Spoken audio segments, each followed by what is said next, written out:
Playing a position that requires a lot of versatility and maybe different responsibilities, play to play, depending on the package. Just what has that process been like for you, kind of learning those responsibilities and kind of processing all that?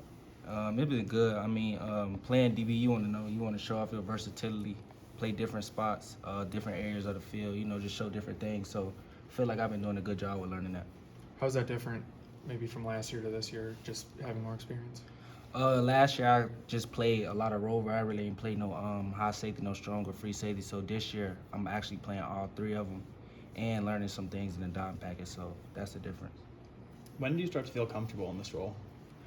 I'd probably say in the spring when everybody first got here. In the spring, we had a lot to learn. So after the spring, I felt more comfortable going into fall camp to the season. Did you immediately kind of take on that dual role, or did that kind of evolve from spring practice? That kind of evolved from spring practice. Just being able to show like different things I can do. So yeah, from spring practice. And what's the key difference between that kind of the rover spot and then the high safety spot? The rover spot, you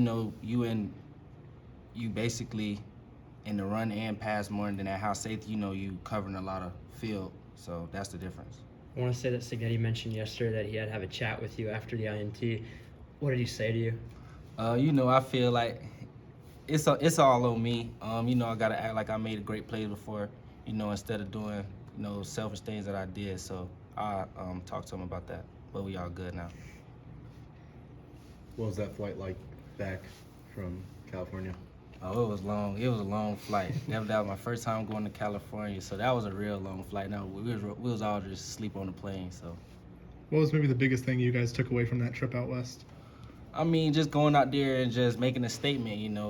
Everybody in the week, everybody was saying we got to go out there and make a statement because a lot of people still doubting us. So that was the main thing. What jumped out when you guys watched the film for the defense? Just how everybody's playing, fast, physical, and relentless. Everybody running to the ball, everybody communicating. Same things we preach every day in practice. How do you avoid becoming complacent after a big win like that? I mean, just, I don't know how to say this. Just move on to the next opponent.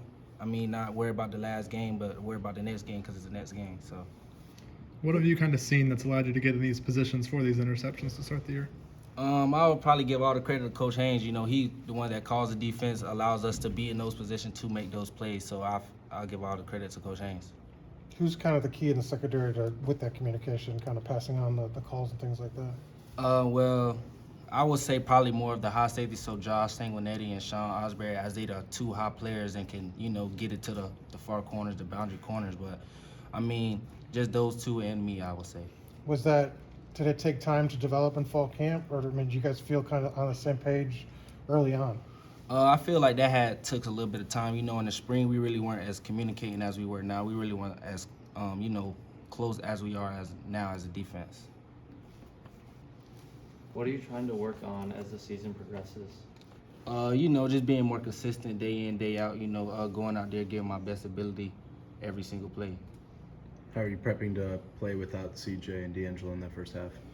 I mean, we still prep the same. Those are real big players that we going to miss for this game. But, next man up.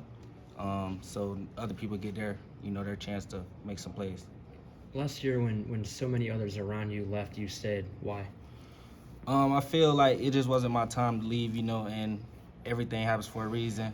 And, with Coach Signetti coming in, I knew he had a winning program, and I knew he was a great coach. So I just want to play up on the Coach Signetti. When you stayed and you guys are in that process of trying to figure out your role, what did those kind of conversations look like from your point? Well, I always knew I was going to stay, but I just didn't know, how everything was going to affect out on, the new coaching changes. But, after talking to Coach Signetti, Coach Adams, Coach Haynes, they talked me and said what positions I was going to be playing, and I was fine with that. Do you remember what your first initial conversation was with Coach Signetti and how that went? No, I really can't remember because, he was real busy when he first got here, so I really can't remember too much about that.